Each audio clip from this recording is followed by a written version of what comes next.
শূন্য পকেট অভাব, তার পাল্টে গেছে স্বভাব। তার মনের রাজ্যে নিল দখল নতুন কোনো নবাব।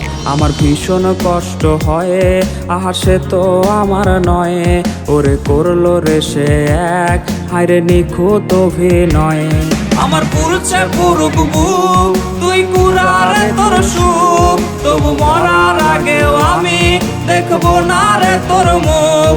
আমার মৃত আত্মাটা তোরে ডাকবে একদিন খুব। আমি দেখবো সেদিন তুই ওরে কেমনে রবি চুপ। আমার পুরুষে পুরুক বুক, তুই কুরারে তোর সুখ। তবু মরার আগেও আমি দেখবো না রে তোর মুখ। আমার মৃত